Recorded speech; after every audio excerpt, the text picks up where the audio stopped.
Abraham and Abimelech. Abraham left Hebron and traveled to southern Canaan. He stayed a while between Kadesh and Shur.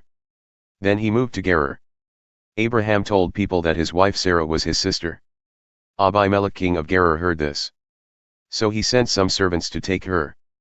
But one night God spoke to Abimelech in a dream. God said, "You will die. That woman you took is married." But Abimelech had not slept with Sarah. So he said, "Lord, would you destroy an innocent nation? Abraham himself told me, 'This woman is my sister.' And she also said, 'He is my brother.' I am innocent. I did not know I was doing anything wrong." Then God said to Abimelech in the dream, "Yes, I know that you did not realize what you were doing. So I did not allow you to sin against me. I did not allow you to sleep with her. Give Abraham his wife back. He is a prophet. He will pray for you, and you will not die.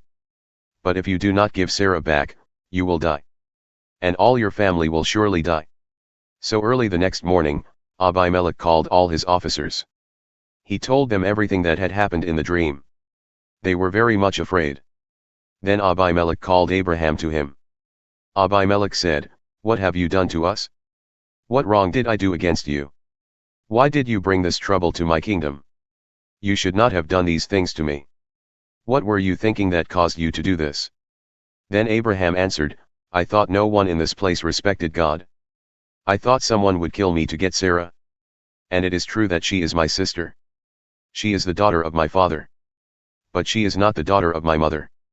God told me to leave my father's house and wander in many different places. When that happened, I told Sarah, 'You must do a special favor for me.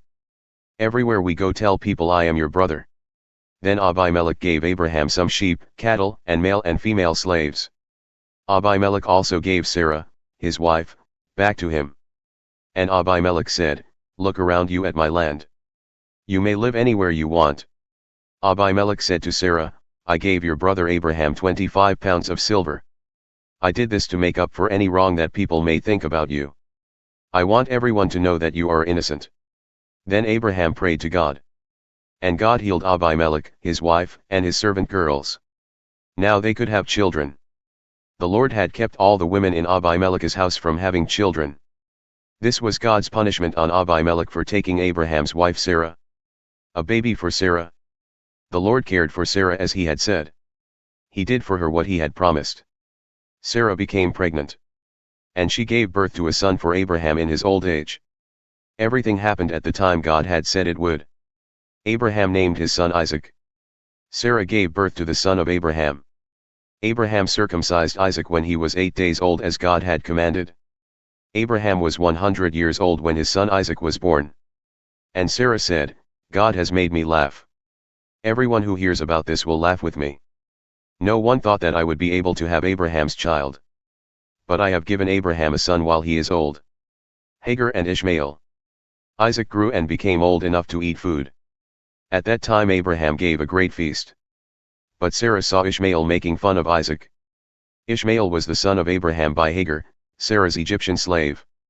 So Sarah said to Abraham, "Throw out this slave woman and her son. When we die, our son Isaac will inherit everything we have. I don't want her son to inherit any of our things." This troubled Abraham very much because Ishmael was also his son. But God said to Abraham, "Don't be troubled about the boy and the slave woman. Do whatever Sarah tells you.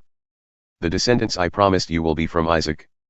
I will also make the descendants of Ishmael into a great nation. I will do this because he is your son, too." Early the next morning Abraham took some food and a leather bag full of water. He gave them to Hagar and sent her away. Hagar carried these things and her son. She went and wandered in the desert of Beersheba. Later, all the water was gone from the bag. So Hagar put her son under a bush. Then she went away a short distance and sat down. Hagar thought, "My son will die. I cannot watch this happen." She sat there and began to cry. God heard the boy crying. And God's angel called to Hagar from heaven. He said, "What is wrong, Hagar? Don't be afraid. God has heard the boy crying there. Help the boy up. Take him by the hand. I will make his descendants into a great nation." Then God showed Hagar a well of water. So she went to the well and filled her bag with water. Then she gave the boy a drink. God was with the boy as he grew up. Ishmael lived in the desert. He learned to shoot with a bow very well. He lived in the desert of Paran. His mother found a wife for him in Egypt. Abraham's bargain with Abimelech. Then Abimelech came with Phicol, the commander of Abimelech's army. They said to Abraham, God is with you in everything you do. So make a promise to me here before God. Promise that you will be fair with me and my children and my descendants. Be kind to me and to this land where you have lived as a stranger. Be as kind to me as I have been to you. And Abraham said, I promise. Then Abraham complained to Abimelech about Abimelech's servants. They had captured a well of water. But Abimelech said, I don't know who did this. You never told me about this before today. Then Abraham gave Abimelech some sheep and cattle. And they made an agreement. Abraham also put 7 female lambs in front of Abimelech. Abimelech asked Abraham, why did you put these 7 female lambs by themselves? Abraham answered, accept these lambs from me. That will prove that you believe I dug this well. So that place was called Beersheba because they made a promise to each other there. So Abraham and Abimelech made an agreement at Beersheba. Then Abimelech and Phicol, the commander of his army, went back to the land of the Philistines. Abraham planted a tamarisk tree at Beersheba. There Abraham prayed to the Lord, the God who lives forever. And Abraham lived as a stranger in the land of the Philistines for a long time. God tests Abraham. After these things God tested Abraham's faith. God said to him, Abraham. And he answered, Here I am. Then God said, Take your only son, Isaac, the son you love. Go to the land of Moriah. There kill him and offer him as a whole burnt offering. Do this on one of the mountains there. I will tell you which one.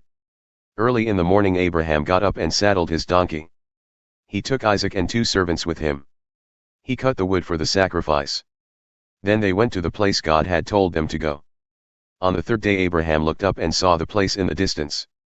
He said to his servants, Stay here with the donkey. My son and I will go over there and worship. Then we will come back to you. Abraham took the wood for the sacrifice and gave it to his son to carry. Abraham took the knife and the fire. So Abraham and his son went on together. Isaac said to his father Abraham, Father. Abraham answered, Yes, my son. Isaac said, We have the fire and the wood. But where is the lamb we will burn as a sacrifice? Abraham answered, God will give us the lamb for the sacrifice, my son. So Abraham and his son went on together. They came to the place God had told him about. There, Abraham built an altar. He laid the wood on it. Then he tied up his son Isaac. And he laid Isaac on the wood on the altar. Then Abraham took his knife and was about to kill his son. But the angel of the Lord called to him from heaven. The angel said, Abraham. Abraham. Abraham answered, Yes.